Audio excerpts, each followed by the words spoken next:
Okay, so our class today is all about CSS, and CSS is stands for cascading style sheets, and it's used to describe presentation, the layout, the formatting of web pages. So we use CSS to do all that. Okay. So we'll have a motivation, first of all, why CSS is that important. Then we'll look at levels of style sheets. Then we'll look at selector forms. In the future, we might look at property value forms, the different property value forms that we have. So things like colors, things like font, those important ones. Lists and how you can play around with lists and the rest. Then we look at examples of properties, and then we look at more CSS page layout, things to do with margins and paddings and the rest. Okay, so motivation. Why would one learn a CSS? What's good about a CSS? So imagine you have a website, and with this website, it's a corporate website. And each website, if you've seen websites, each website has its own identity. If you go to the Makerere website, you find colors like what are the colors of Makerere? Some students don't even know the colors of Makerere. And I see some colors of Makerere in the chat. So Makerere has a theme. So which colors are they? Let me see some colors in the chat. Colors in the chat. BGR, what is BGR?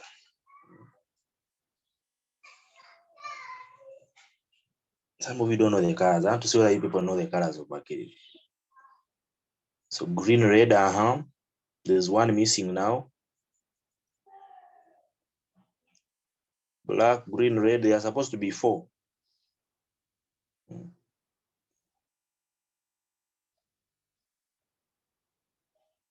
Let me see whether you remember the other color. There's one missing.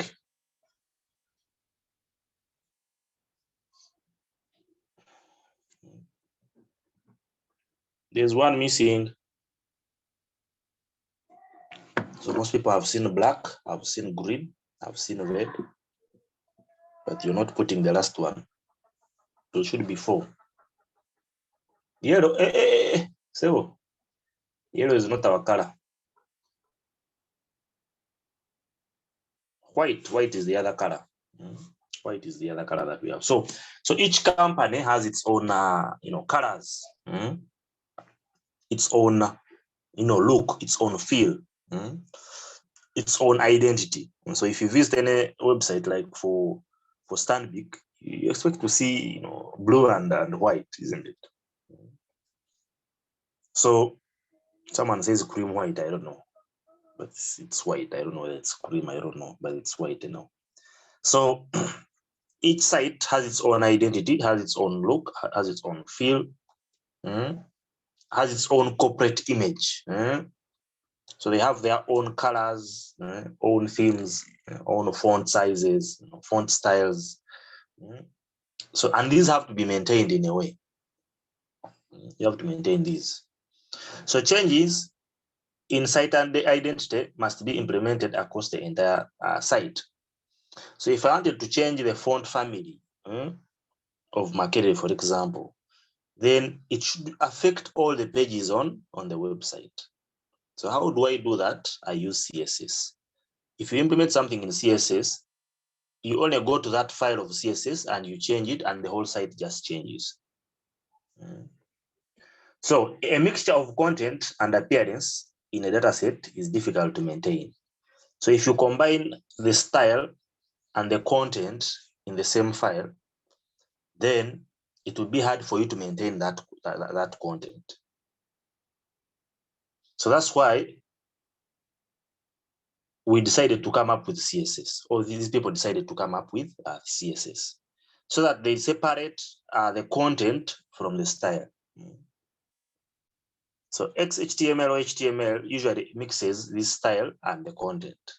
So every time you say style as an attribute in any tag, you're actually mixing content with the style. But if you use style sheets, then you separate the two. You separate the content and the style. So CSS provides a means to control and change presentation of HTML documents. So like we're going to see, you can create styles for so many pages. So you create one style, but it can affect all the other pages. So style sheets allow you to impose a standard style on the whole document, or even a whole collection of documents. So CSS can do all this. And this CSS is not that old. It was actually introduced, I think, in 1996. And it was introduced, of course, by the W3C consortium, the World Wide Web consortium. And this is the one that maintains the standard. It's the one that maintains that standard. Okay. Now, like I said, Kamura said, if you have any question, you post it in the chat, or you can raise a hand, I will know, and then I will allow you to say something. Okay. So what can you do with CSS? So you can easily apply same style rules on multiple elements. So you can write one style, and this style can be applied to multiple elements. So I can write a style that can be applied to a paragraph, that can be applied to a heading, that can be applied to an input box. So I can write one style like this, and it will affect everything, all the tags. So you can also control the presentation of multiple pages of a website using a single style sheet. So you can control multiple pages of website, but using one file like this of CSS. You can change presentation so that you can present the same page differently on different devices. So these days, if you've been keen enough, you've heard of responsive websites or responsive systems, where you do an application that displays well on a laptop, displays well on a tablet, displays well on a mobile phone. So you can create pages that can display differently on different devices. So it's the same page, but on a different device, it will display in a different way. So you can have those responsive websites. You can style dynamic states of elements such as hover, focus, and the rest. So you can do hover. You can make your page kind of responsive, so that when someone moves a cursor on anything, then there's some effect, there's some change. So you can do things like on hover, on focus, the rest. So you will see these pseudo classes later in the class. So you can change the position of an element on a web page without changing the markup. So with CSS, I can even have my HTML code at the bottom. But I write CSS, and when it's displaying, it's displayed on the top. So you can do all these. So you have your HTML somewhere down, you expect it to be down, but you write CSS and they display it up. So you can alter the display of existing HTML elements. You can transform elements like scale. You can do scale, you can rotate, you can skew things. It could be in 2D or even in 3D. So you can even do 3D. You can create animations and transition effects without using JavaScript. So these days CSS can do a lot. You can even have animations. You can even have transitions when you're actually not using JavaScript.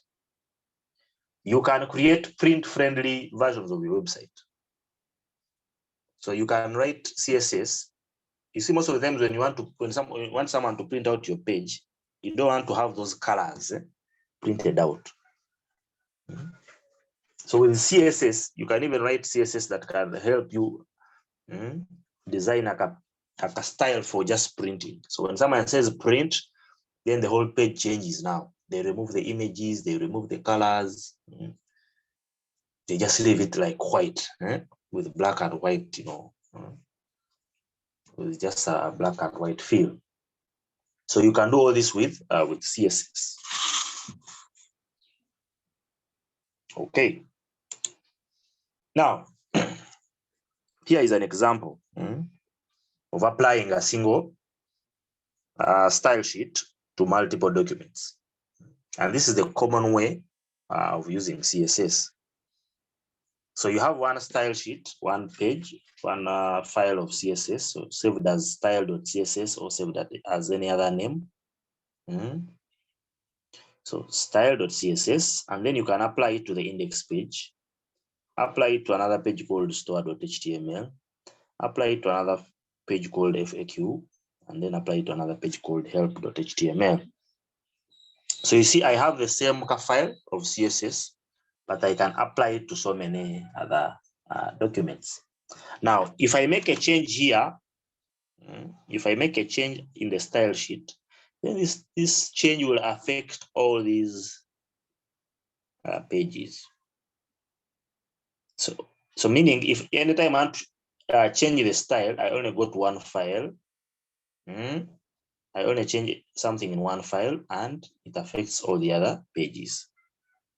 So this is the best way of having your style, having your look. So you save it in one file, and anytime you change that file, the changes will be, rendered to all the other pages. So that's why we have CSS. Otherwise, if you had this CSS in here, and the same CSS in here, and that CSS in here, and the same CSS in here, that means if you wanted to make a change that would affect all these, you'd go to the index page and change, go to the store and change. So you have to change the same thing 4 times. So you change the same thing 4 times. So meaning you waste a lot of time just making one update. But if you have all your CSS in one file, then you make a change in one file and it will be rendered to the other files. So that's the use of CSS.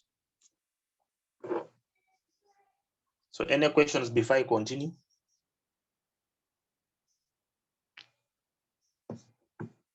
Any burning questions about CSS? You now have an idea about CSS and what it does. Okay, I think there are no questions. So let's go down to the levels of style sheets. So where can we have our CSS? So we have 3 levels of style sheets. One is called the inline. Different people have different names, but those are the most common ones. Those are the most common ones. Different people might tell you different things, but those 3 are the most common ones. So inline, this is specified for a specific occurrence of a tag and only apply to that tag. So this only applies to one tag. This only applies to one tag. So they appear in the tag itself. And these are the ones we've been using in the class. You remember when we had an image or the logo of Makerere, and then inside we wanted to define the width and height. So we said style, and then inside we started putting properties and values, So that's what they call inline. So inline is a fine grain style, and this defeats the purpose of style sheets. So we want uniform style and not each tag having its own style. So our goal is to have uniform style and not have the fine grain style, whereby each tag has its own CSS. No. So our goal is to have one CSS for all and not each tag having its own CSS. So inline, I wouldn't advise people to use inline because you're actually misusing our goal for CSS. We wouldn't want to have each tag having its own CSS. We'd want it to have the CSS in one file, and then we apply it to all the other files. Then the other thing we have is the document level. Now, the document level style sheet applies to the whole document in which it appears, and they usually appear in the head tag of the document. So you can put them elsewhere, but it's always good to have CSS in the head tag. I've seen people putting the style in different parts of the page, but it's better to have them in the head. So sometimes people call this embedded style sheet or the embedded style. So whichever you want to call it, but the most common is the document level, because it applies to the document. Just a minute.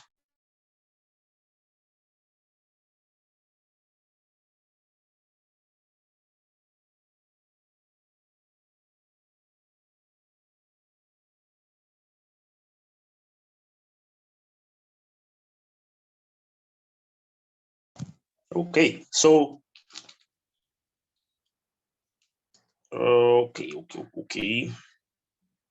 So that appears in the head, and like I've said, some people usually put it in the body. It's not advisable, but it's always good to have this in the head. Then we have the external. So the external can be applied to any number of documents, and these usually appear in separate files, and these can even be on another server on the internet. So you can even have these on another server on the internet. So the most common one is the external. So the best here is actually the external, but you can have the document level, and you can also have the inline in case you need to. But just know, if you have it in the document, it only applies to that document. That means you can't use the same CSS in another document. For inline, it always applies to that tag, so it can't affect the other tags. Okay. So let's look at inline, the inline style specification. So like I said here, the style sheet appears as a value of the style attribute. And this is the general form here. So you have style, then equal to, you put quotes, and you say property 1, value 1, property 2, value 2. So you separate them with the semicolons, you terminate them. And then you separate them like that up to the end. So we can do an example. I can open my brackets, it's not yet open. And we see an example.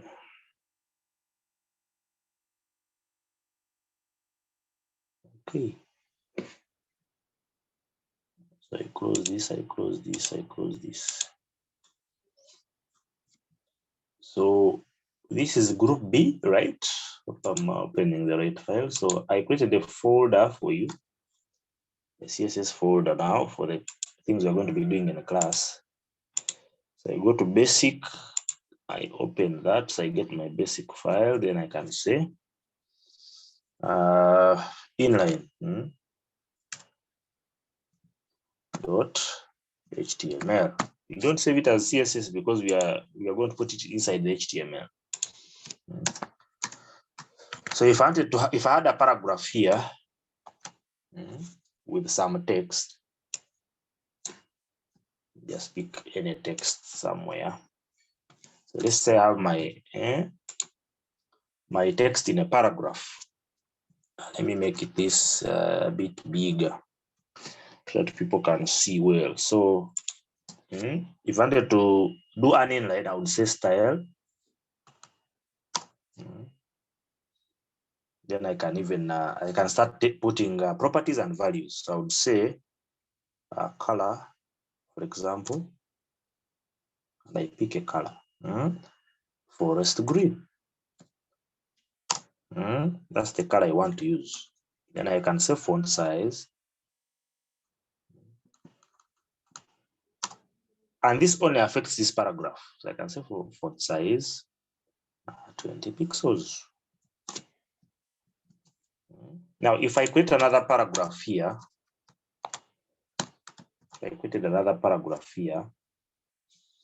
and I put in some other text.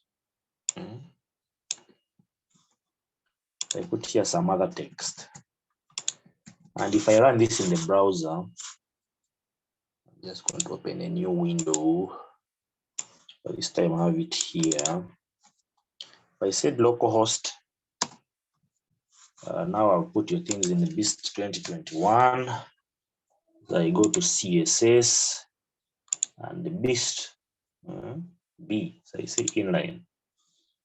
Now you see the CSS I've created that has an inline. The paragraph that has an inline is this one here. So you see this style is only affecting that paragraph. They are giving it a color of forest green, and the font size is a bit bigger than this one here. So that's an example of an inline style sheet. So meaning this won't affect other paragraphs, but it only affects this paragraph, the first paragraph. Okay. Now, so the goal here is to have an attribute. So you just have an attribute here, style, and then inside you put the property and the value, property and a value like that. But you separate them with that. So here you don't have to put it, but it's always good to also put that, just in case you want to add something. You can know that this one stopped there. So this is how you write the inline. Now, let's look at the document level specification. Now, or the embedded, what people call the embedded. Now, this one is a style sheet that appears in the document, in the head of the document. And the rules that we define here are supposed to be the contents of the style tag. So you have to have the style tag, and then inside you can have your rules. Now, in this style tag, we usually have an attribute called type, and this type usually tells us which type of data we are dealing with. So here they usually say text/CSS. So even if you don't put this, it works. But like I said, it's good to put some of these things, so that if any server is trying to read your code, then it can know that this was actually CSS. Because in a style, you don't only put CSS, you could put other things. So it's good to know that this is actually CSS. Okay. Now, here you have a rule list, and the rules here in the form of, you have a selector, then you have curly braces, and then you have a property and a value. Terminate, property, value, terminate up to property n and value n. This is how you write them. So let's look at an example. So I'm going to have the same file that we had before. Close this, have the same file that we had, this, but I will save it as document level.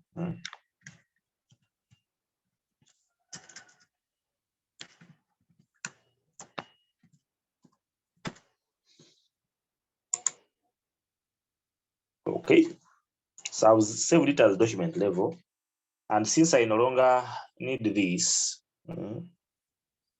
I will have to remove this. So I'll, let me first write the CSS this side. So I go to the head. Like I said, for document level, you say style. So you go to the head and say style, and then close the tag.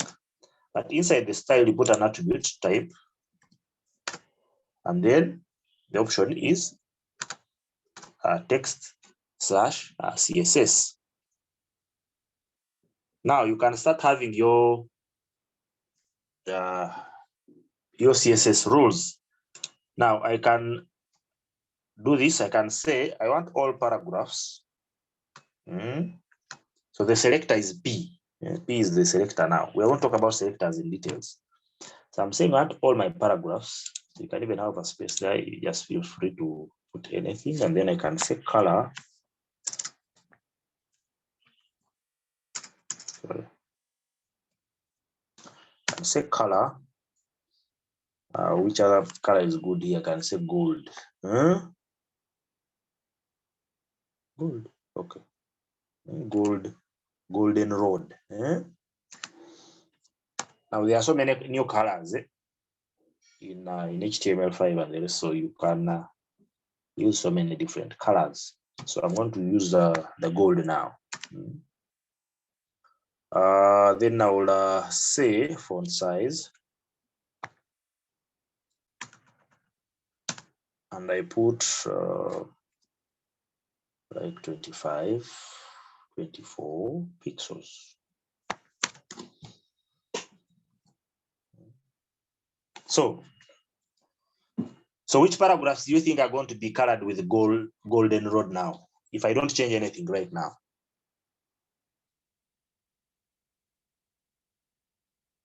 All. Someone says all paragraphs will have. You see, but I haven't removed this. Just now I haven't removed this. See this? I have not removed this. I'm just leaving it there.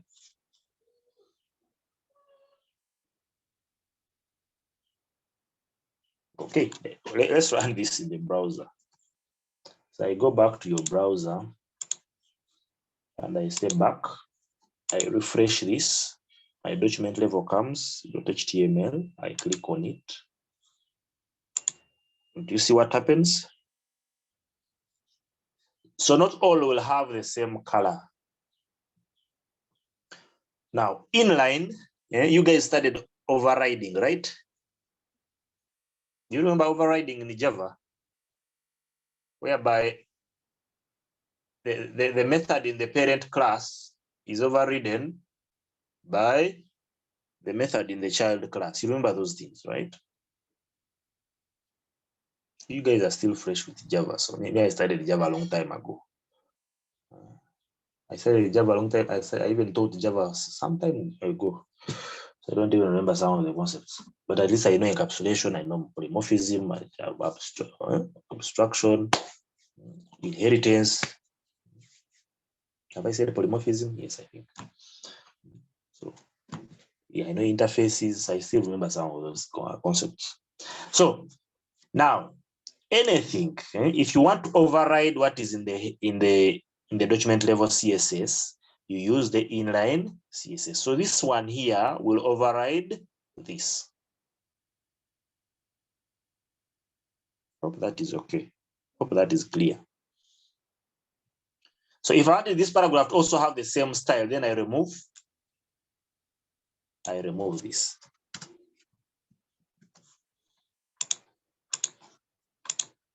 If I refresh, then all of them will have the same style. So Senyongule Habat is happy now. Okay. So inline overrides the document level. Okay. So think I'm done with this. Now you see, with this you can apply this to all the paragraphs. But still, if you wanted this not to apply to all the paragraphs, then you can add maybe a class here. So you could say dot gold, for example. And then here you say class gold. So if I did this, if I said look for paragraphs that have a class gold, then that means they will come look for a paragraph this that has a class gold, and they will only give this one that style. So these are things we're going to run in selectors. So you see, now it's only applying to the first one because I've added a dot. It only looks for paragraphs that have a class gold, and then they will give them that style. So you can even style, individual paragraphs. So you can do the same thing like for the inline by adding other selectors. Okay. But for us, our goal was not to have this. Our goal is to have just a paragraph. Okay. Guys, if you have a question, you ask. If you keep quiet, I'll think you all understand it. But like I said, I'll give you all this code and then you'll play around with it. So hope you've seen the code for HTML. I posted it on Mwele. Now, the challenge I have with Mwele is that there's a time I think the time I started teaching this course, I couldn't get access to that course that is created by the head of department. So what I did, I know someone who works in Mwele, so what I did is just call them and tell them, just create for me a course. And they created for me that course. That's why you can't access it through your department. And that time we still had the things like Beast.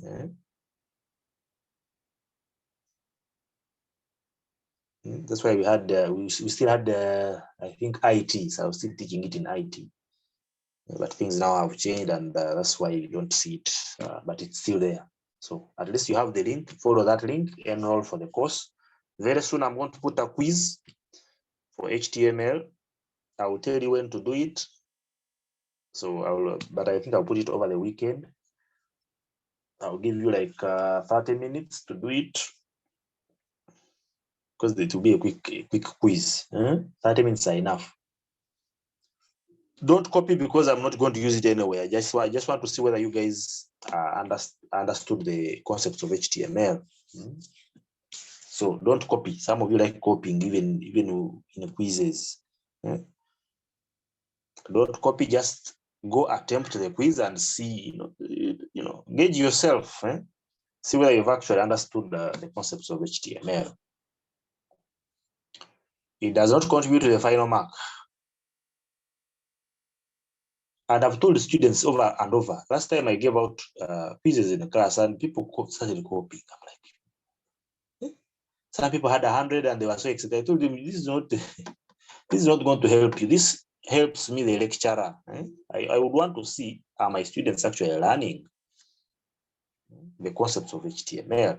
Because they are just simple quizzes. You just want to ask a few things to see whether you actually understood some of the concepts. So someone says, how does inline affect external style sheets? Inline overrides all of them by them. Just know. If you have inline, it will override the document level. It will also override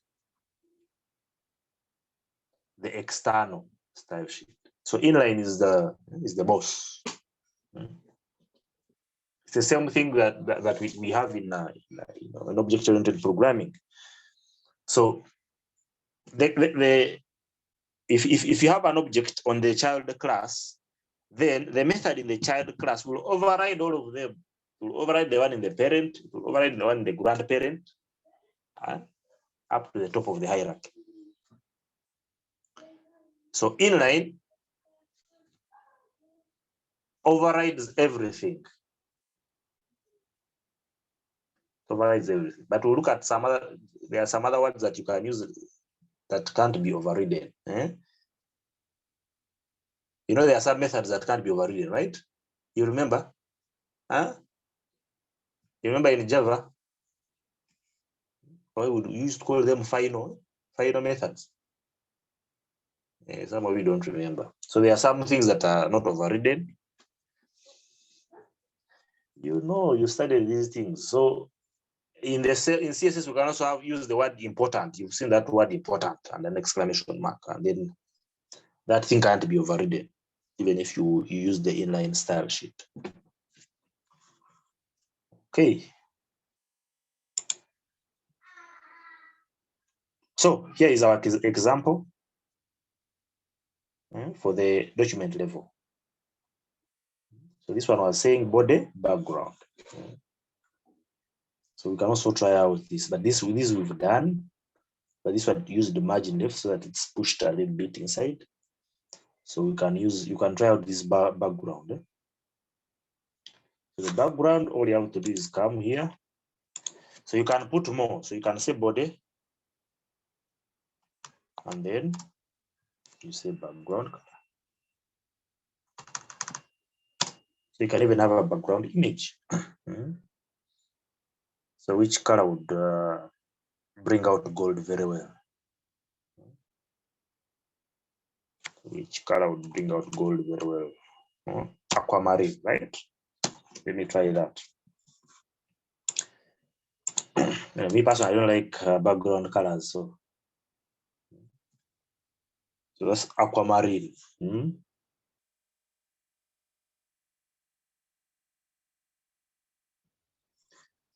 Like I said, even if I don't have this, it works.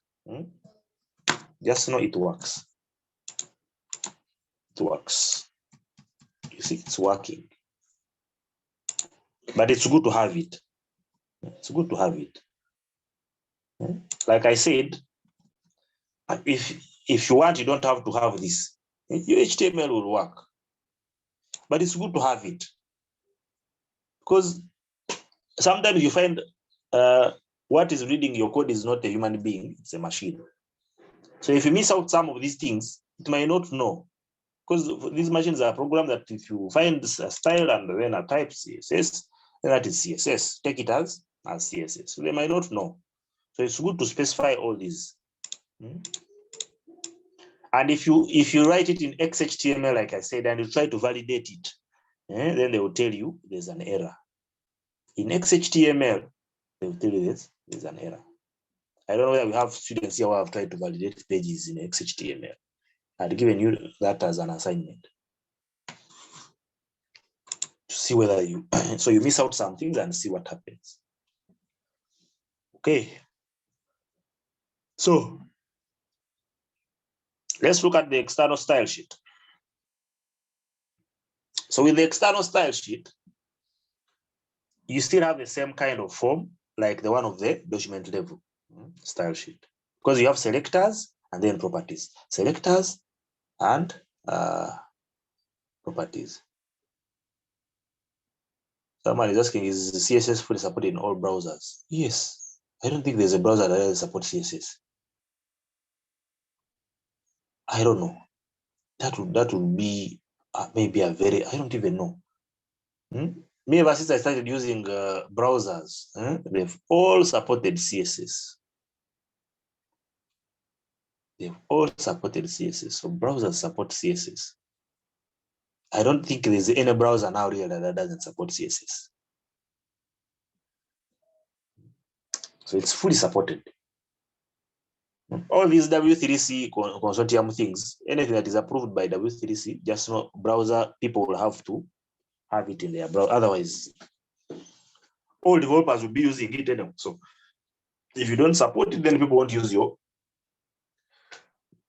Yes, some properties might not be supported by some browsers, but each browser has its own property. You will find there's dash Mozilla. You've seen that Mozilla thing, but there's also for Chrome. There's also for Internet Explorer. So there are always versions for all of them. So when you're writing search, you have to make sure that you cater for all the browsers. Hope I've answered your question. Jackson, have I answered your question? Some properties are not supported in some browsers. Like if you see Mozilla, that is Mozilla, isn't it? But there are options for Chrome and Internet Explorer. So you have to write 3 lines. One for Mozilla, one for, but all meaning, all doing the same thing. Okay. So, like I said, the form is the same as the one of the style. So an external style sheet can be written in any text editor, and the file should only should not contain any HTML tags. So in a CSS file, don't put HTML. And then the style sheet file must be saved as .css. So the extension of CSS is .css. Then we usually use the link tag in the head of the document for us to fetch any external style sheet file. So for the browser to pick any external style sheet file. Okay. So here is an example of a link. So you say link, ref. Here Natkunda is asking a question, allow to talk. You're the class rep, you should ask your question. Yes, please. Madam Heather. It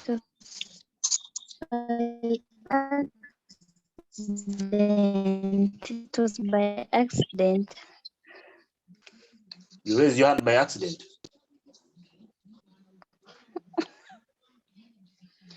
Yeah, it was by accident.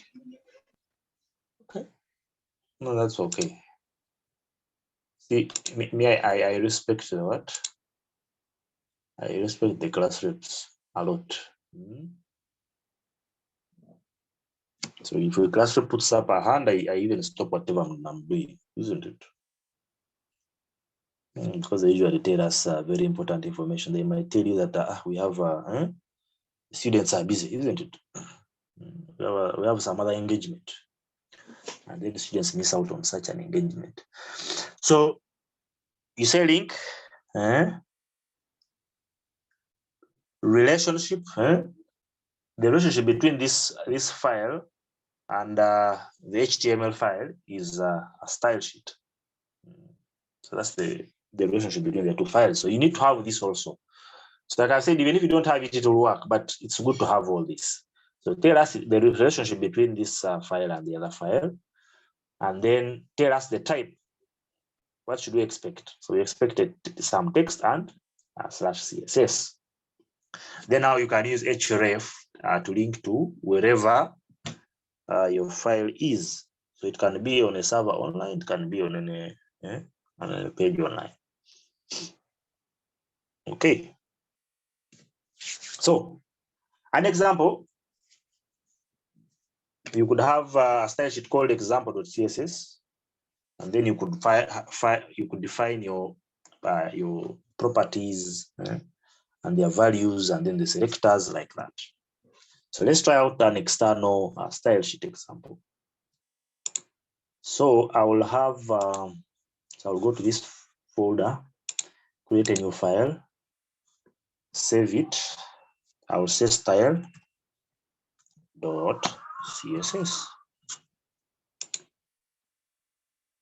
Now, so after that, I can now put my what? My CSS. So we also have comments in this case. So if you want to have a comment, you do it like that. So whatever you type here is a comment. So you remember the Java comment, right?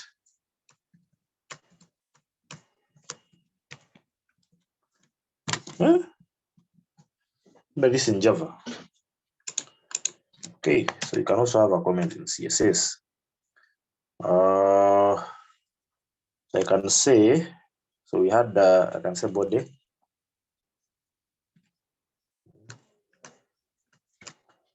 And then I say background. not background. This will you request out of things, so I need background color. We'll look at the difference between background. When can I use background alone, and when can I use background color? So with background, you have to specify the color. If not the color, then you put the image. So you put so many things. I would say black. And then what else can I say? Font family. There's monospace. There's let me use monospace. And then I can have my paragraphs, and I say P. So this is how you define this. So you can say color, and I say which color matches. I think white. Or cream, right? Can cream work? Do you have cream here in colors? Mint cream. Okay, you try mint cream. And then I can say font size. I could say font size. They say 20 pixels. By the way, last time in our class we had an error, right? In our code.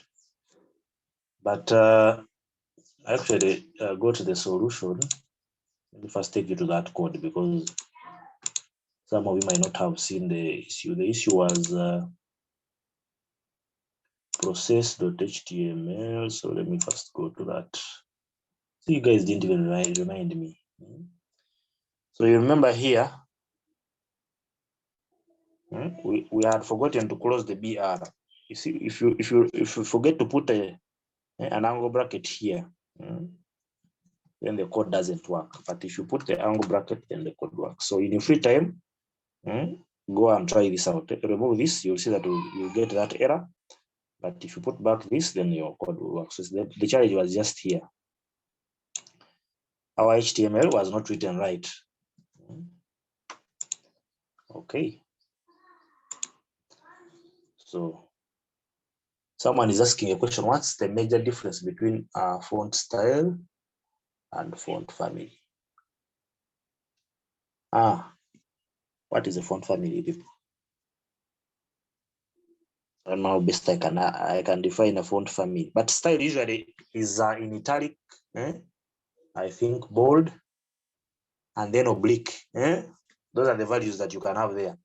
But font family is like Time New Romans. It's like serif. You've seen serif. So those are font families that usually used even in Word can be used here. So, but the style is either italics, bold, and then oblique. I don't know whether I've answered your question, but we are going to look at these. We are going to look at the two styles later. Okay, so I can save that. So this is my CSS now. It's called style.css. Now let me create another file, like the one of document, but this time I will call it external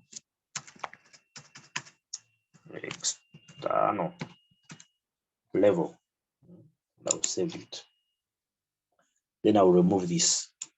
So we no longer need that. Now, you see I have two files. I have one is CSS, style.css, and the other one is external level.html. So how do I link this file here? I use the link. So I go to HTML, come to the head, and I say link. Then you say real relationship. So you see there are so many other things here, but our relationship is style sheet. So when you say style sheet, that. Then you can say type, and you say text /CSS, and then you put href. Now you see when you say href, they'll give you a list of things that you can have here. So since these two are in the same folder, external level and style sheet and style.css are in the same folder, then I can just say style.css. So I close my link. Now if it was XHTML, I would close my link like this. But since I'm using HTML5, I can just put my link like that. So this will help me link my file here. So let me first comment out this. That's how you write a comment in HTML. So I've commented it out, so it shouldn't work. If I go back to the browser and I press back and I refresh, I'll have external level here.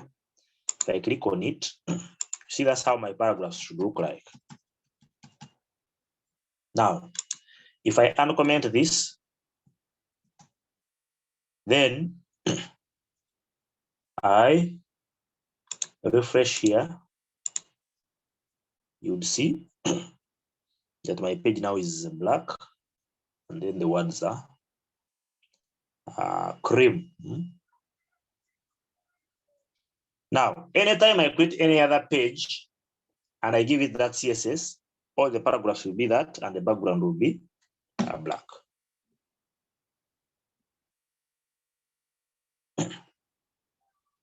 Okay. So there's some example I wanted to show you actually in class here. There's some example I created for you so that you get to know how CSS is. So there's a website template here that I have. And I would want to open the index page because that's the most important page. So here is some example. This one has, so many CSS files. So you see all these. Now, I'm going to first run this in the browser and then you see. So for now, you see I'm using CSS. So you go to the folder CSS, look for, so CSS is here, the folder is up here. Go to CSS, go to colors. So if I click here, you'll see that there's a folder called colors inside. Then when you go to colors, that's where you find these colors, the different colors. Now, right now we are using yellow. And you see, we are saying media equals screen. So this is for the screen, but you can also have media equal to print in case you want to design a CSS for printing just. So meaning on the screen, they will not show it, but when you say print, then they will show that. Okay. So now we are going to be using yellow. Let me run this in the browser. So this is the web example, and that's the page. I'm going to reset this to 100 so that it's smaller. So you see, the whole page has the effect of yellow. So if I put a cursor here, you see, it is yellow. You see, the field is all yellow. So everything has yellow, a bit some yellow. Put a cursor, there's some field of yellow there. So all these are yellow.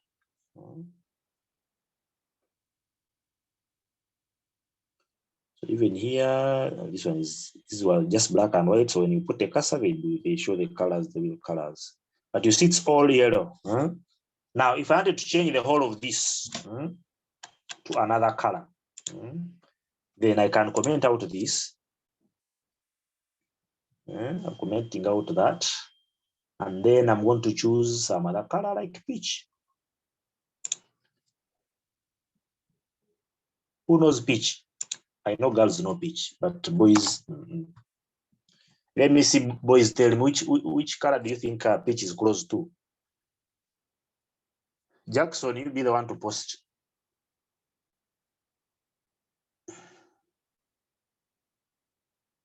Which color do you think peach is close to?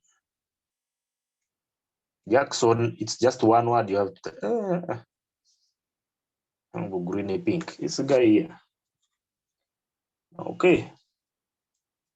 Some people have ideas about peach. I thought the girls only knew about. You see, Jackson doesn't know. So if I refresh, hope this thing doesn't have what? Did I save? Is it still orange? These browsers know how to cache it. When you give it a what? An HTML file, they think it doesn't change, it's just static.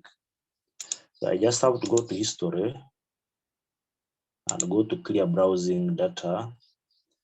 Go to cookies and clear. Be careful what you clear. Some of you don't know what I've cleared. You will clear, and you will clear even your passwords that you've been using. How come this one is not changing? It's supposed to be pitch. Let me just do this.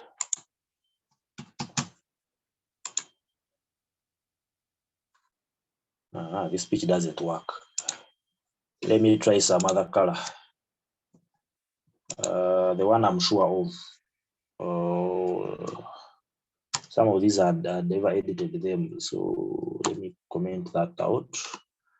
Which color works? I think purple should work. Now there is a shortcut for uncommenting out. So Control slash is used to uncomment and comment. Okay, so the purple works. The orange doesn't. The peach doesn't work. So you see now it's a purple color, right? So the words are all purple here. The button is purple. These also are changing now to purple.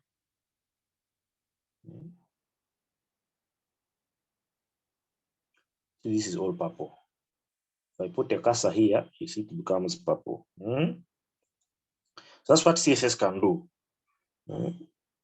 So by just changing one file like this, you see these were orange, now they are purple.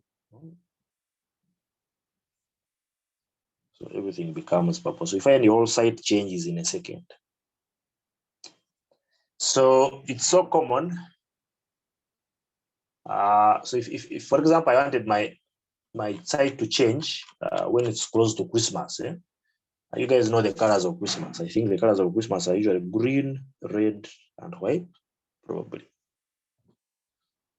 So if you wanted to have such colors on your site, you can even write code in the background there, and you say, when it's 1st November, let my site have a Christmas theme, and then the CSS can just be changed, and the whole site will have that Christmas feel. So those are some of the things you can do with the CSS. And if you do that, this can all affect, you can even have it affect all the other pages. Right now, I've only changed one page, but if I had my CSS again in one file, and I'm including it in the other HTML files, then I could actually have one file affecting all of them. So here I would have to manually go to each of these pages and change the style to purple. So that's an example of CSS. Okay, so I think we have covered most of these. So now we look at importing external style sheets. So it's in some cases you'll find someone has written something like this. So at import, then with a URL. This one is saying that go to the folder CSS and pick the style .css. So this is in the head of your document, because we have style here. This is in the head, and this here is in an external style sheet. So even in an external style sheet, you can also import CSS files. So this is also common. So you can import external style sheets.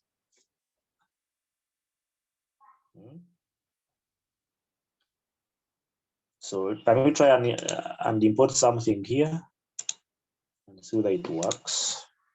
So let me say at So there are so many other options that you can have with that, but I will say import.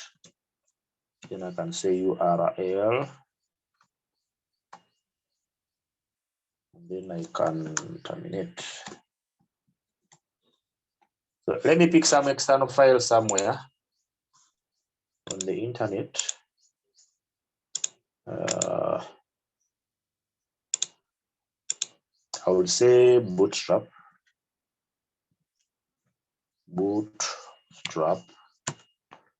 CDN.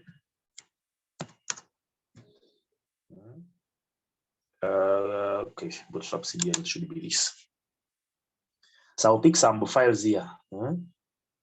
There's CSS here for bootstrap, so it's a mini file.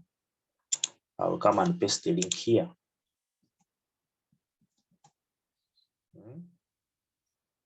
So here I have my file. Now I can go here and create a button. Just go to the external style sheet, and then I'll create a button here. So I would say input type. I say type. Can say button, for example. I can say class. Let me say whether these ones work. BTN. I can say BTN primary.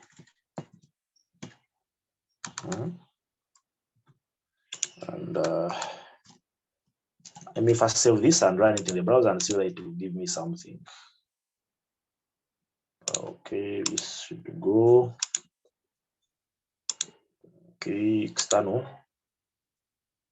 It's giving me something here. Okay, that's what I wanted. So meaning my CSS is working, so I can save value register.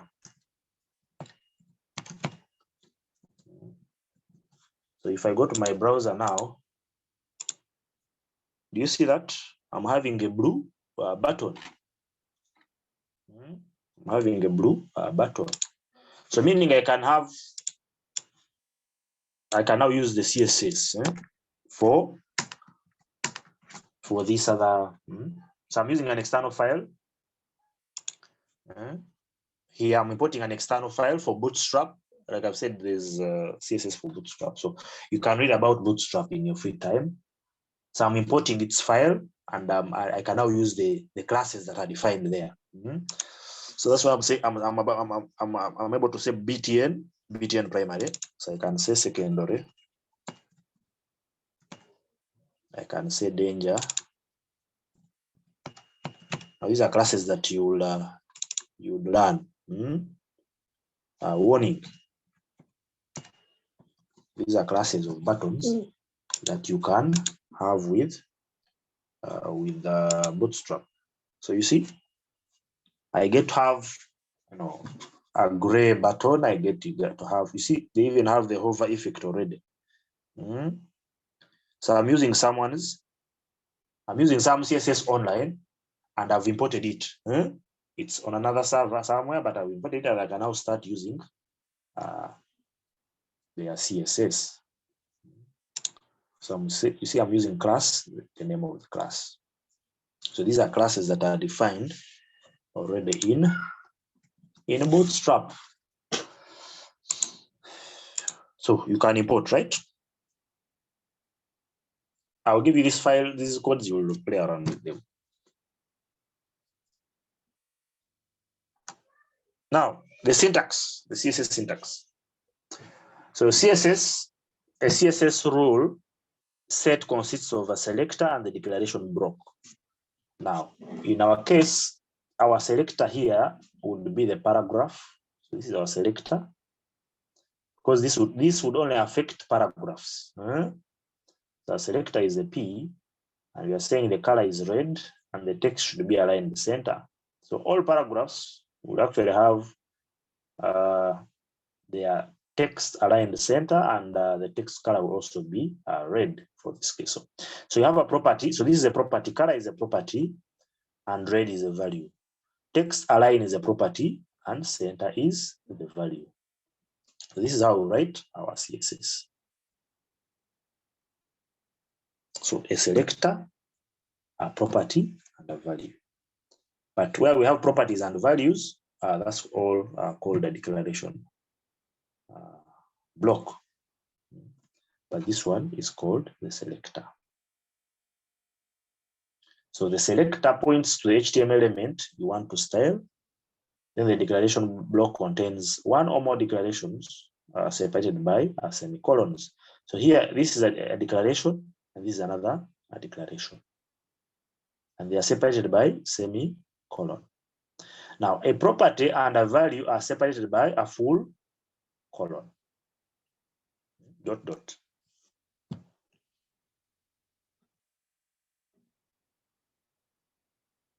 Okay. So this you should know. So every time you see color, you should know that that is a property. If you say red, that is a value. So meaning you can have color and have another color there. You can say orange, you can put any other color there. Okay. Selector forms. Now these are the most important. Selector forms are the most important here. If you understand your selectors well, you will do lots of things. So a CSS selector is a pattern to match the elements in a web page, and the style rules associated with the selector will be applied to the elements that match the selector pattern.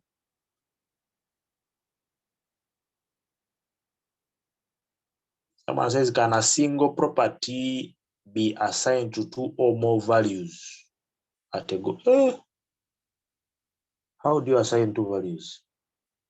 You say color and you say red and brown. That can't work. But you could mix colors, right? We are going to look at colors in details. You could say I want 90% green and 90% blue. But it's not possible to say I want font size of 20 and then 40. How do you define that? If you wanted to define that for different screens, then you have different properties still. You can't have the same, you can't have two values for one property. So selectors are one of the most important aspects of CSS, as they allow you to target specific elements on your web page in various ways so that they can be styled. So selectors are the most important. So if you understand selectors, then you're an expert in CSS. Because the properties are known, the properties and values are known. But now you have to understand the selectors. You should be able to look at the selector and know that this selector will only apply here and not there. So selectors are the most important when it comes to CSS. So the first one, we have the universal selector. So the universal selector is denoted by an asterisk. So every time you see asterisk, just know that is a universal thing. It matches every single element on the page. So it will match every single element on your page. And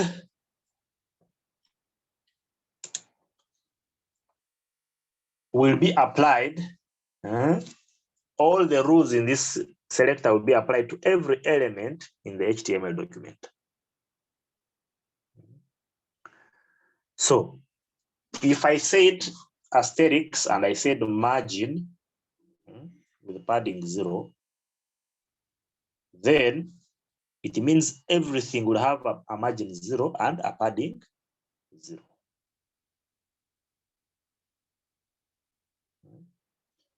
So this is for all the tags.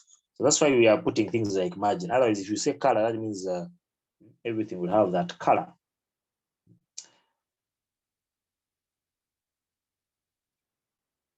So this is the universal selector.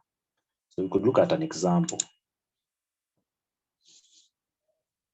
So I'll create a new file and save it as universal.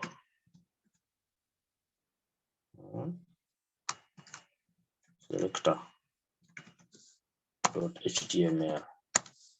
So now in this case, you're going to be using the level the document level CSS. So if I had this type of code here, and I have this, so like I said, it's good to set type text /CSS. So if I run this in the browser, where's my browser? And I refresh here and I say universal selector, you would see that my paragraph, because I have a heading and a paragraph, but you see they all have a margin 0. So imagine I remove this CSS here. Let's see what happens. Do you see that? Do you see the spacing? The spacing is bigger. The padding should be bigger than that, and the margin should be bigger than that. But if you come here and you say margin 0 and padding equal to 0, then everything, all the tags that you have, will have a margin 0 and a padding 0.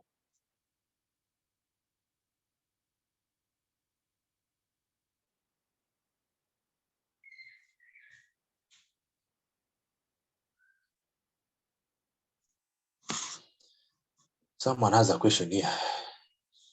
But has so many questions. Says, are selectors predefined as in keywords? For some, now like this one is the asterisk is an asterisk, isn't it? That one is already predefined. But we are going to see some examples where you define according to the tags you're interested in.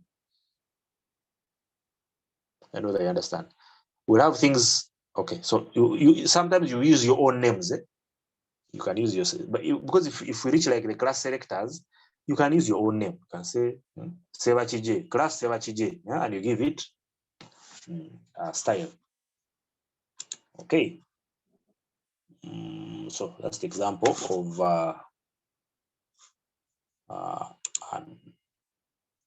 a universal selector. So let's go to, so which other one did we have here? We have what we call element selectors. You see, now these are for elements.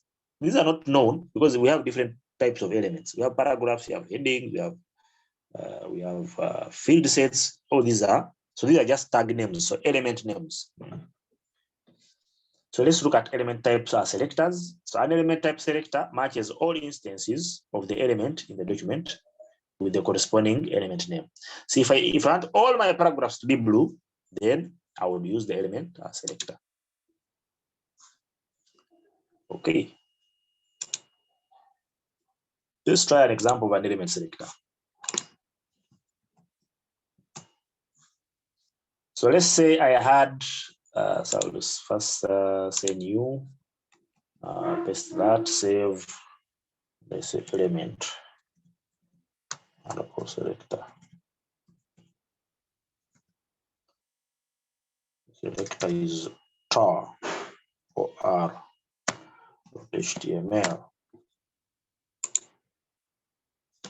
So you see, I would have, so if I have something like this, and I say I want all my headings to have a color red, and all my paragraphs to have a color blue. Now, if I run this in the browser, so you see I have a heading in the body and a paragraph. So I would expect all my paragraphs to be blue and headings to be red. So if I refresh this, I have element selector. If I click on it, I will have something like that. But you can see my heading is now still having the other padding, because we don't have the universal selector there. Okay. So here you're choosing elements, specific elements. You want to style specific elements. Then we have what we call ID selectors. The ID selector is used to define style sheet rules for a single or unique element. So you know what an ID is? So everyone here has his own identity. So an ID can only be one in a page. You can't have two IDs in the same page. So if you have a specific, for example, paragraph that you want to give a style, then you'd use the ID selector. And how do we define this? We define this using the hash. So every time you see the hash, just know that selector is for an ID. And what's the name of the ID? The name of the ID is error. So the actual ID is this word here that comes after the hash. The hash is just to tell us that it's an ID. And then the right value of the ID is the word error. Okay, so let's look at an example. So I'll click here, escape, should be here. Then I press new. I say save as, and then I say ID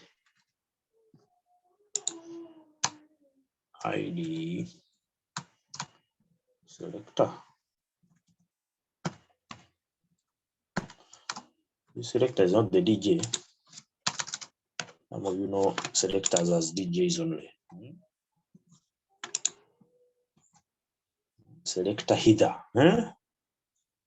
Is header still here, by the way?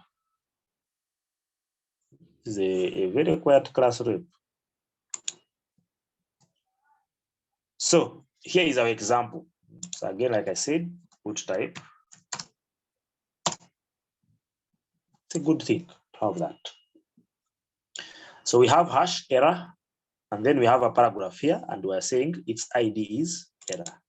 And this is a warning. So if I had any other paragraph there, then that wouldn't be affected, because this only applies to this. So I can add another paragraph here to show you that nothing will apply to that. Now I cannot come and say ID here again. No, they can't have the same ID. So like I said, two paragraphs cannot have the same ID name. An ID, it should be unique. And it should only apply to that tag. Even if you have another heading here, you can't say ID error. No, that's not allowed. So in your free time, you can try it out and see what happens. So I will click here and then go back, refresh, then I'll get my ID selector. So you see, it only applies this paragraph. So whatever you define there, you only apply to that paragraph, or to whichever field has that ID. This can apply it even to heading. I can give it this. I can give this to a heading. I can give this to a paragraph. I can give it to a div, to a span. I can give it to the body. So it can apply to any tag that has that ID. Okay. Class selectors. So the class selectors can be used to select any HTML element that has the class attribute. Now the class can apply to so many. The ID only applies to one, but the class can apply to so many elements. So all the elements using this class will be formatted according to the defined rule. Now in CSS, the most common one is actually the class selector. IDs, like I've said, is usually used for only one element. But if you want something to apply to so many elements, then you could use the class. Now, the period, this dot here, is just to show us that this is a class. But the name of the class is actually blue. So for those of you who are keen enough, when I was doing the buttons, the other buttons, I was saying class, btn, btn dash primary, for it to be blue. btn dash danger for it to be red. So meaning those classes are defined in the other file I imported. They are already defined there. So I'm just using them this other side. So meaning they have a class called btn, they have a class called btn danger, and the color is red. So they are already defined in the style sheet that I imported. And this is the most common ones, because classes can be used over and over again. So let's look at an example of a class selector.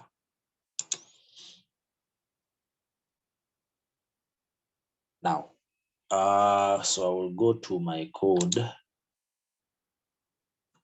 Okay. And then I will do open brackets. So I will save as. Let's see, save as. They have save as here. Okay, save as instead of ID, and I say class here.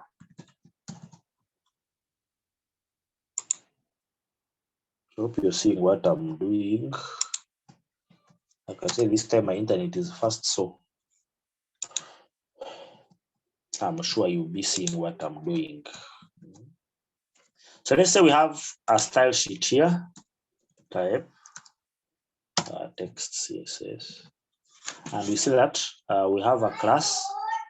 Whenever we have a class blue, I'll give it a color blue. Which color is this? This is blue, isn't it? These zeros, the two zeros stand for red. We are going to study these. This is R, then this is G, and this is B. This is RGB.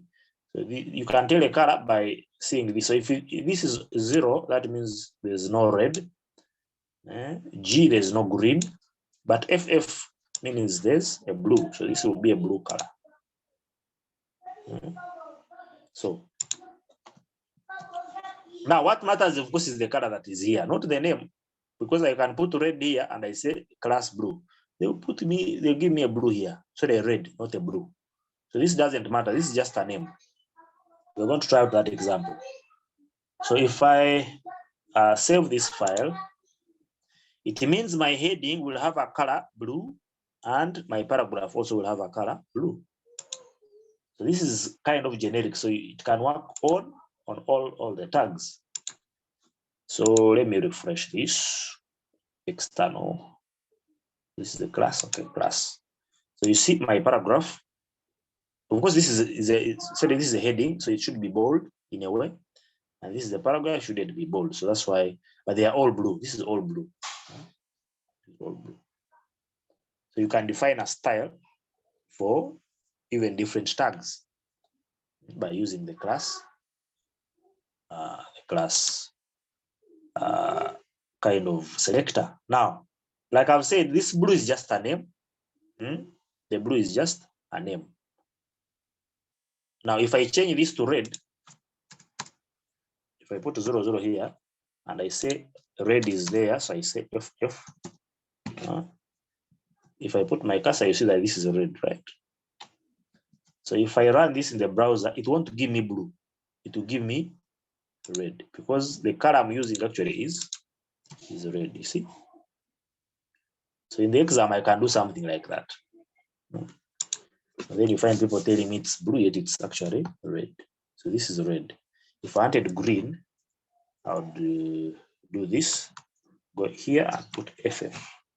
If I put my cursor, that will be a green. See, that will be green. Those are the primary colors, RGB, right? Okay. We go back here.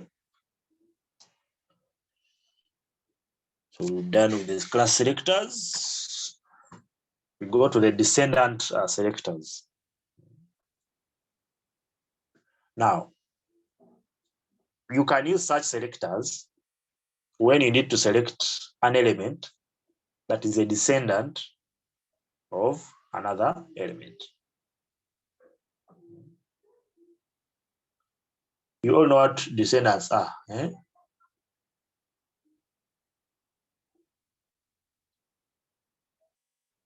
Can you set a paper with the hexadecimal codes? You man, I'm not a terrorist. Of course, it's good to know them. Eh?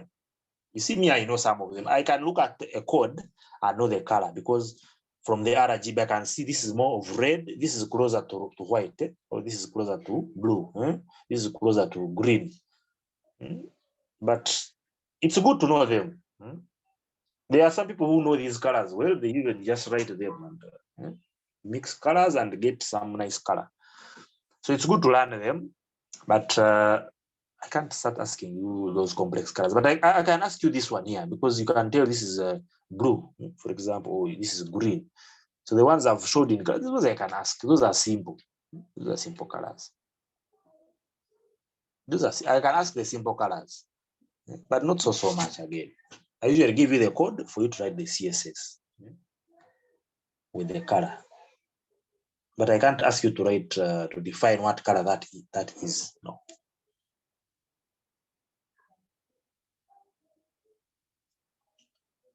Guys, I'm not here to make you fail, but it's good to understand some of these concepts. So I'm not going to ask very complex hexa codes. No. So we usually have what we call ancestors and descendants, right? At the time I was teaching XML and asked students, who's your ancestor? Is your father your ancestor? Who's an ancestor? Can I see an answer in the chat? Who do you call an ancestor? And who do you call a descendant? So you can say you're a descendant to your father, right? But you guys, if you are saying your father is your ancestor, who is an ancestor and who is a descendant? So in HTML or in XML, a descendant is anyone who's below the hierarchy. So if I have something like body, let me first show you the code. So if I have body, for example, if I have HTML and head and then body. So head and the body are descendants of HTML. They are children of HTML. Meta is a child of head, but a descendant of HTML.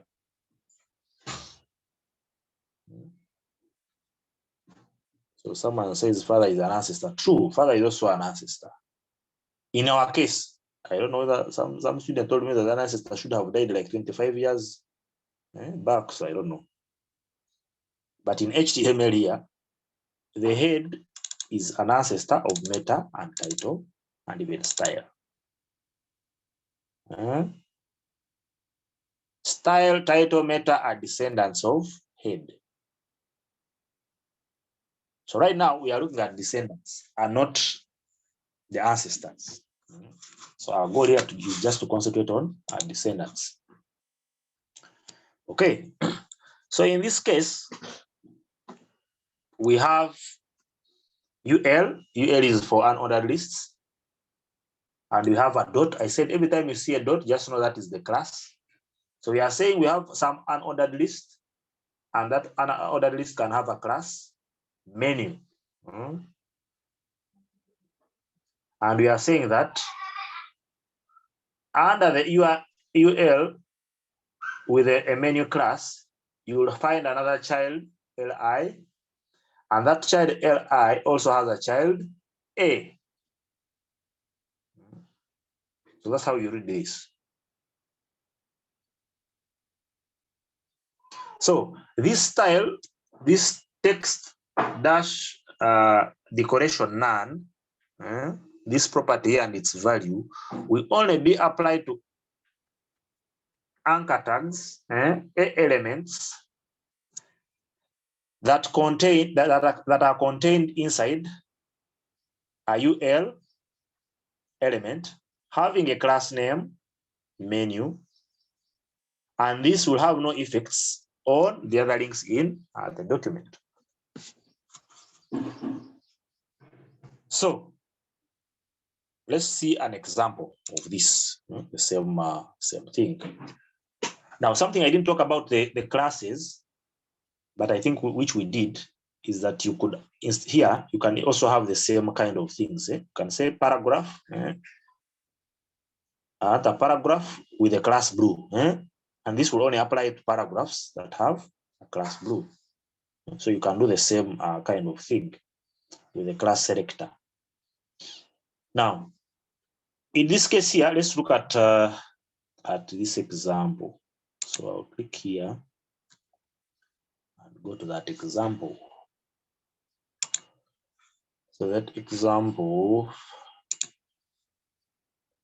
is a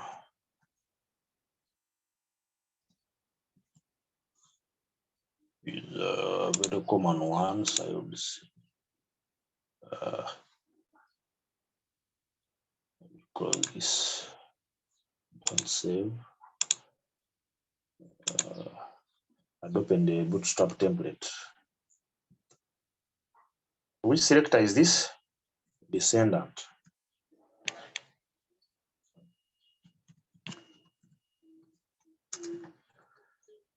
Selector .html. Okay. So here is a bigger example. So we are saying if I have a heading, for example, and this heading has the EM tag inside, then the color should be green for that EM. The text in the EM should be green, right? So if I have a heading, for example here, this is my heading 1, starts here and ends there. And inside I have EM, which is a child of the heading. Then whatever is in EM should have a color green. So this word heading will have a color green. But we all know that EM is in italics, right? So this also should be in italics because EM already has that style of italics. Is that okay? So the word heading should be in italics. Now we have another example here. We are saying that if you find the UL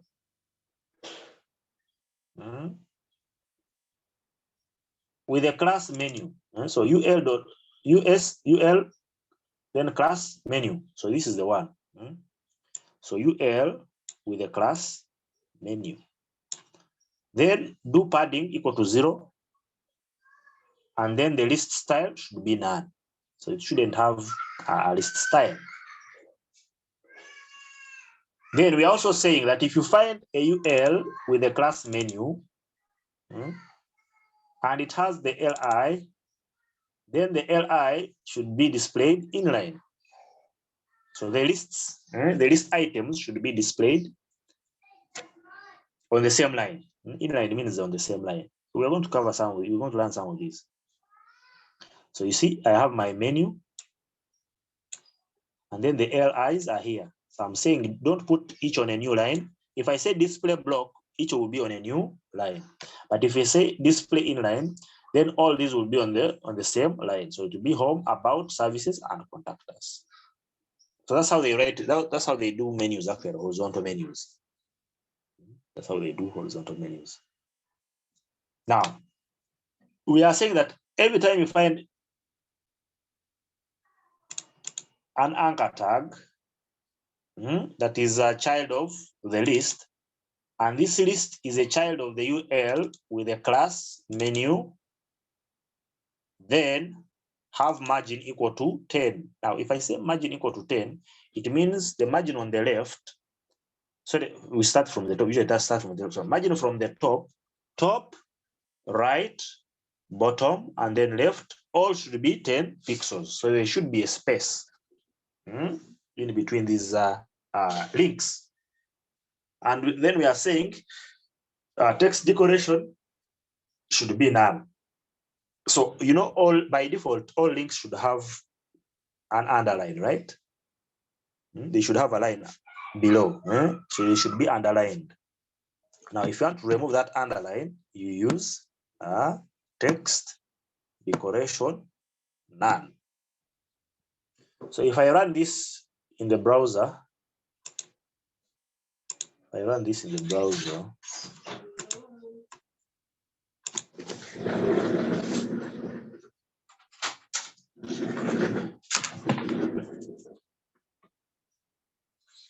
Just a minute.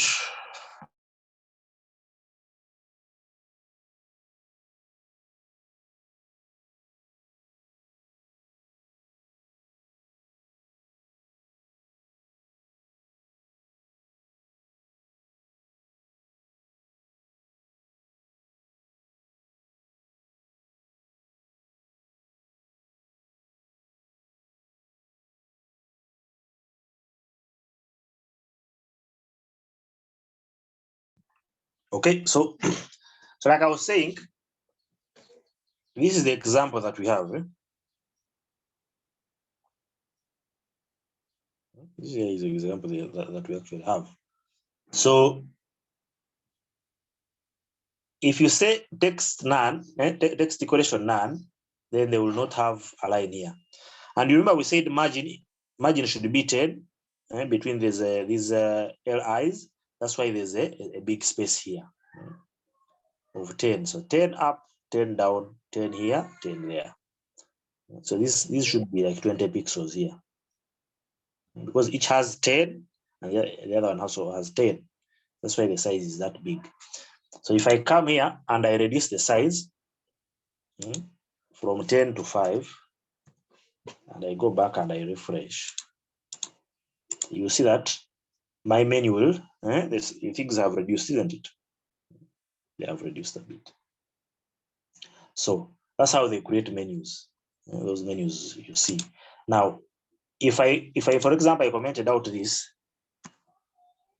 the text decoration, then my links will actually have lines. You see the lines? So they have lines.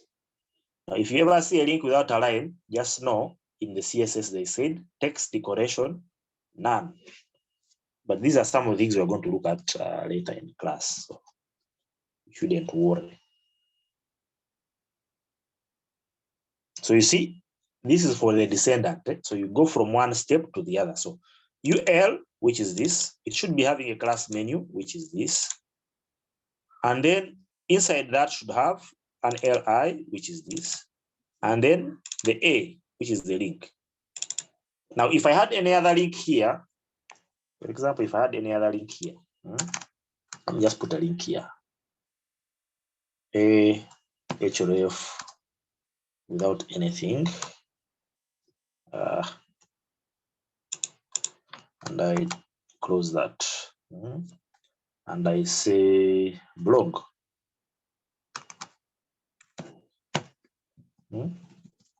You will see that this, I know someone was raising a hand. I don't know what happened. So you see, this link will actually even have another color. Because I think I've had blogs and I've already clicked on them, so they will have a purple color. We'll also talk about these colors of the A visited, A link, A hover, A focus. We'll look at all these in CSS. So you see, this will have an underline. These don't have. Why? Because they said text decoration none. If I added any other link,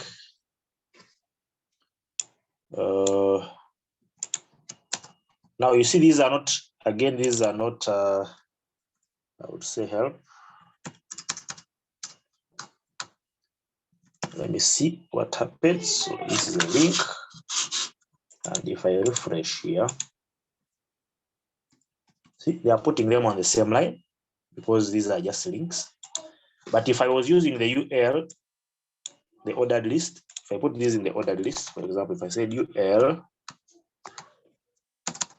and I said inside I have my LI.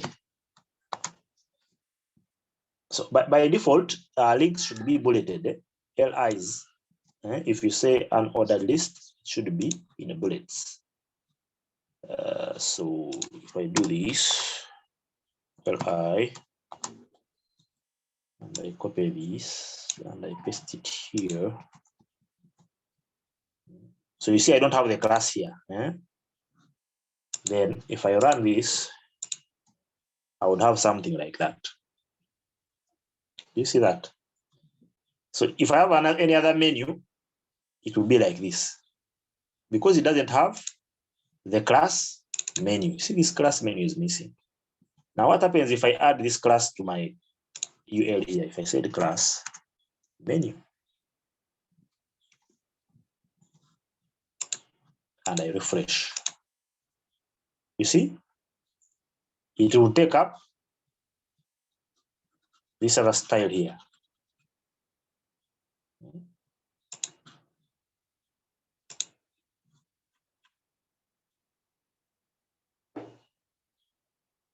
Because it has the L, the UL, the menu, and that. It has this. So you take up the other style.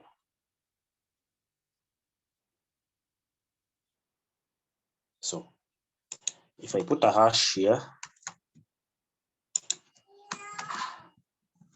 then and I refresh, see, they will be blue because I not put anything in the link. If you don't put anything in the link, then they will be purple. But if you put something in the link, like a hash or any other thing, then they will be blue. So let me just remove this so that you will see the difference between the two. So that's how your menu would actually look like. But if you want it to be horizontal, then you will say display inline. Then there will be the same line. Any questions? Someone says the color has not changed. Which color has not changed?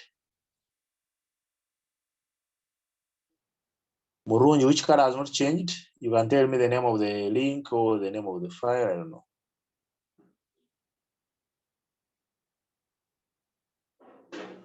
Murunji Morris, which color has not changed? No, it changed fine. Okay. Sometimes I think I refresh and then it takes some time to change that side. Yeah. Okay. Bruno is raising a hand. Hope you're serious. Eh? Some of you raise your hands and then run away. So you can talk. Okay, my question is, okay, I just have something smaller than me on your network is poor. Your network is I poor. just have something smaller than me. Yes, please. Okay. Yes. On that example that you were showing, that example, that code. That Here. Okay, the previous example where the code had on line 6. This one here is simple. Yeah, you didn't include the type equals style stroke CSS, and then on the previous example you included it. Does it, like have something with? Like I said, it's a good habit to tell us which type of style you're putting here. Eh? It's just a good habit. Like I said, you can even write HTML without this doc type. Eh? It will work. Eh? Okay. But it's always good to tell us the type we are dealing with. Hope I've answered your question. Okay. It's just a good habit. It's just a good thing to use that, because it might not affect your page, but it might affect how other things are done. Someone say, okay, thank you. Okay, you're welcome.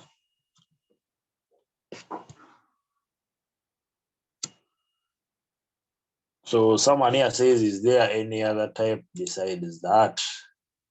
We'll see some other types in different tags now. We'll see some other types in different tags.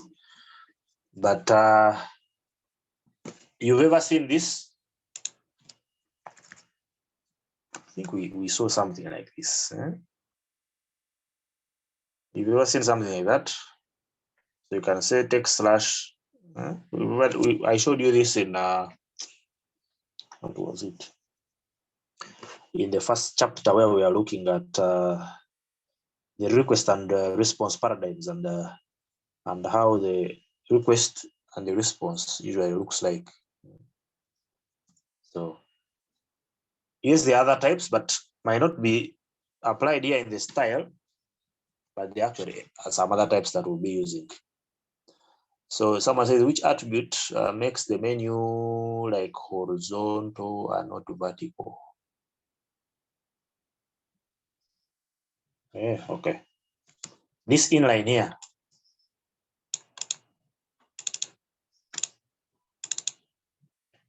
This display inline, if I said block,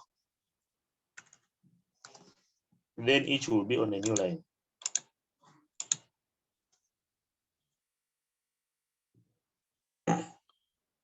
And Marvin, have I answered your question? If I said block, display block means display each on a new line. And if I say inline, then they will display it on the same line. Okay, I think I've answered this question. But I don't want to change your code. I need you guys to have that code because you might need it in the future.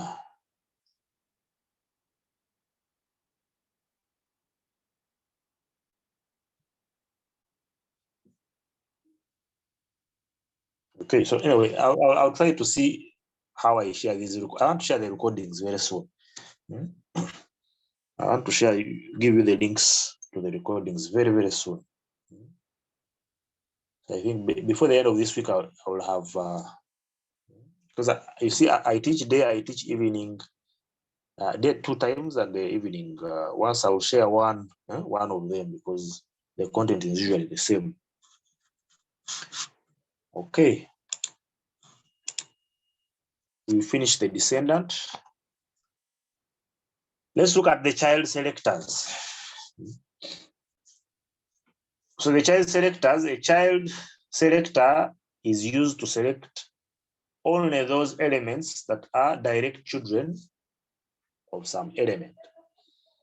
So in this case, we have an example. We are saying UL with a child LI. So UL with a child LI.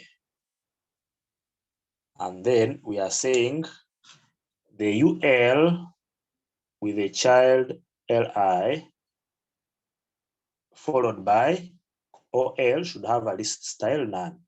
So you see this one has a square, this one has none. So the list rule inside the selector ULI is applied to only those LI elements that are direct children to UL. This is direct. The other ones can apply sometimes to those that are not. If I say ULLI, as long as that LI is a descendant of UL, we could have some other tags in between there. But this one should be a direct. So UL should be the father of LI in this case. But in this other case, for the descendants, I might say UL menu and I say LI. So it doesn't have to be a direct child of this one here. It could be a grandchild of the ULI. You understand? So this LI can be a grandchild of the UL tag. It doesn't have to be a direct child. So if you want a direct child, then you use this angle bracket. So in this case, this LI has to be a child. So this should be the father of this LI for it to work. Okay.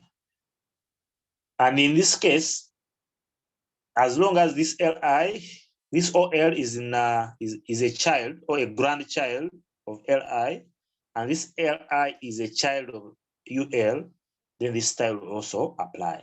It doesn't matter which level it is, as long as it's under the LI in that case. So let's look at an example. So this is a child selector, not a descendant, but a child. Okay, so let me go to the code and create a new file, save as child selector.html.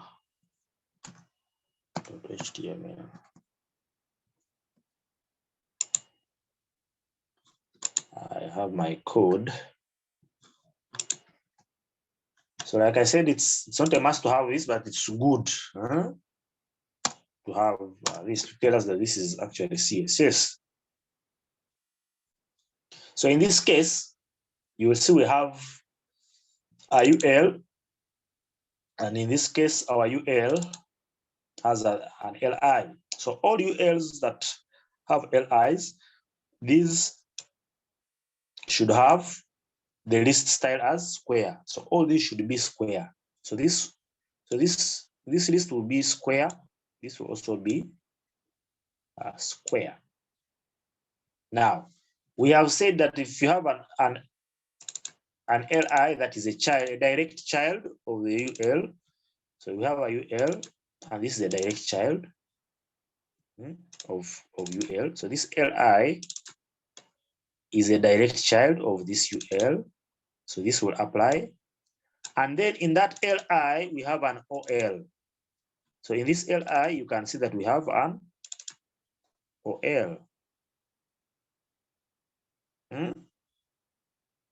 So this OL will have a style equal to none. So everything here will have no bullet here. So there will be none. But this one is still a child of this, so this one should have the bullet. So here we'll have a bullet, a bullet, a bullet. Then we'll have no bullets here, because this one is under this. And then we'll have the contact alone, and which will also be having a bullet. So let me run this in the browser. So I refresh child selector.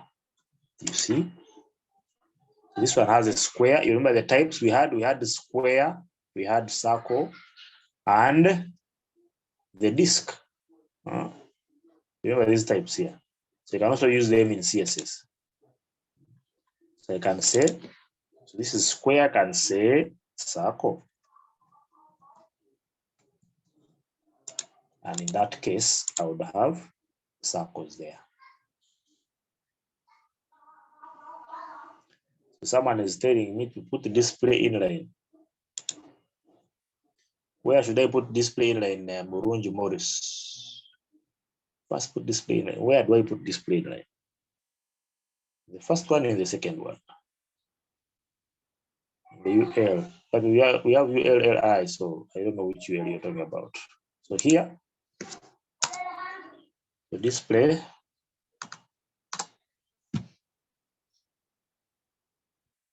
someone wants display inline here. But that's why I give you this code so that you try out in your free time. So they will display inline here, but these ones won't be displayed inline. I know you thought this would do for you a drop-down menu. This doesn't do for you a drop-down menu. You need more CSS for you to have this disappear and only show up when you hover. When you hover actual on services. Is that okay? If you wanted a drop-down, you don't write it like this, but you'd have a hover. On hover, that's when they display this menu. So you can read about the what? Drop-down menus. But this is how they do menus, by the way. They use lists to do these menus. All the menus that you see online are done through these UL and LIs. You don't see the dots because they say decoration none. Okay. Sorry, they say list style none. That's why you don't see the dots. So that's a child. We can also have adjacent siblings. We could also have adjacent siblings. So if you say H1 plus P, the selector H1 plus P would select paragraph elements only if both H1 and the P elements share the same parent in the document tree. And H1 is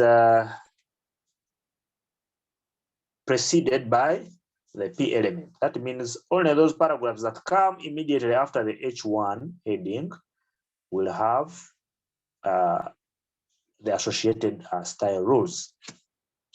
So if I have something like this, if I say H1 plus H, that means every time they find a heading, if every time they find a paragraph that follows a heading, then they will give it this color.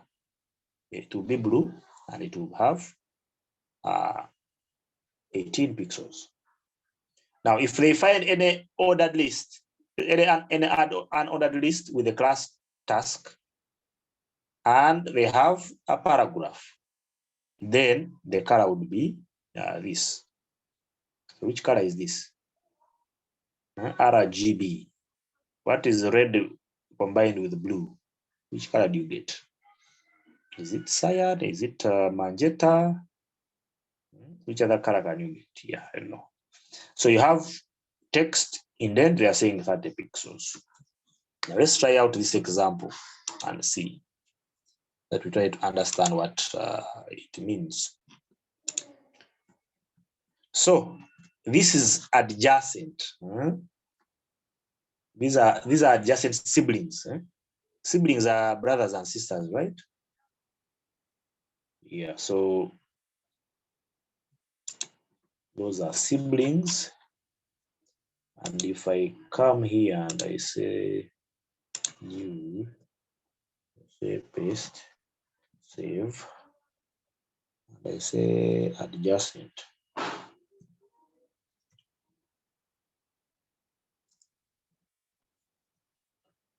Adjacent siblings. .html.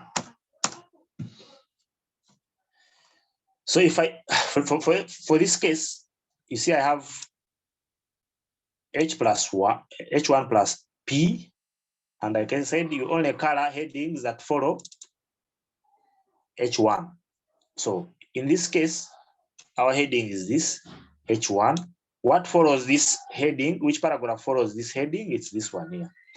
So this heading should be blue in color, but this heading shouldn't be blue because it's not adjacent to the heading. It's not next to the heading. So maybe you want to have subheadings after the main heading, and you want these subheadings to be given a style. So that's where you would use search, so that every time you find a paragraph after a heading, you give it its own style. So that's what this means. Now, for this case, we are saying if you find a list and after the list is a paragraph. So if you find a list with a class task and after that there's a paragraph, give them this color, give that paragraph that color. So someone says it's purple. So if you mix blue with what? RGB. If you mix blue and red, you get purple. Okay. So it's a purple color. Someone says violet. Someone says you get violet, not purple. Though it's a shade of purple. Okay. So we are saying text indent 30 pixels. Text indent means push it inside a bit. Maybe you want it to be like a caption after the list. And you want to give it a different color. So meaning they will come and look for any UL that has a class task, and then they look for the following paragraph, which is this. And this paragraph will have a color of violet, whatever you want to call it. So if I run this in the browser, and I click on adjacent siblings, you see this paragraph will be blue because it's after the heading. And this would be indented inside. You see, it's not on the same line as this. It's pushed inside 30 pixels, and its color is violet. I don't know whether that is violet, you know. I'm not good with the colors.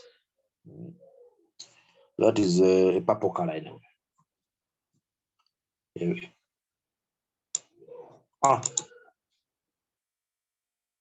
So you have something like this. So this is for adjacent brothers and sisters or siblings. Then we also have this other. So we have, I just want to go through a few. I think I will do this next time because we have run out of time. Let me do this, the last one here, then we can call it a day. So general siblings.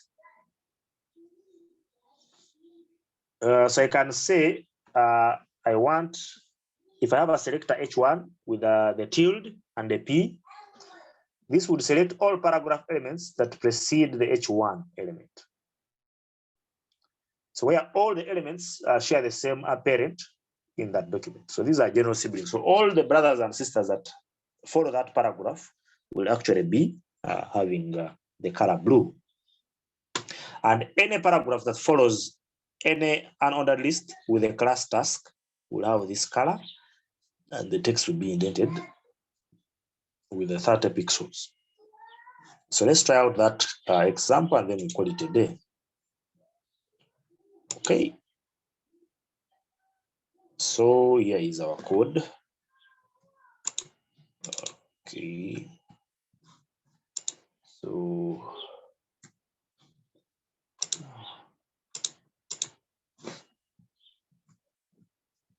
these are called general siblings.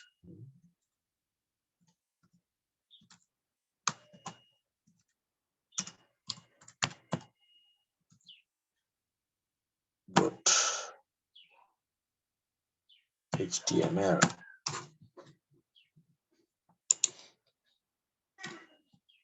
So in this case, if I have something like this, then I would expect that any paragraph that follows the H1, which are these, so all these paragraphs should have a color blue. Now, all these other paragraphs that follow an ordered list with a class task should also be, so these are the paragraphs, should also be indented 30 pixels and then also have a color of violet, like someone said. So if I run this in the browser, then I would have something like this. So you define all the paragraphs would be that color, and this should also be that color. Any questions before I go? I stop.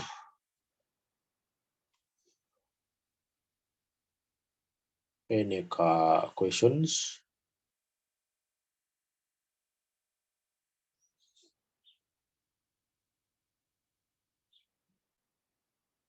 Okay, so if there are no questions now, I'm going to be, because I keep changing my slides.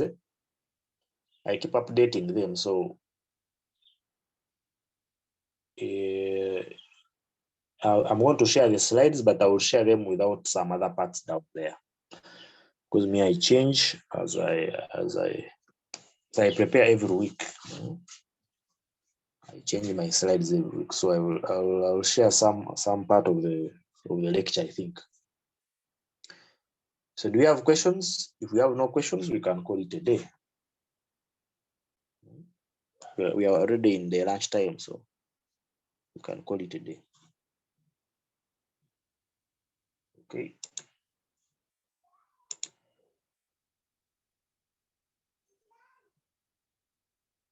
So see you on see you tomorrow, I think. See you tomorrow.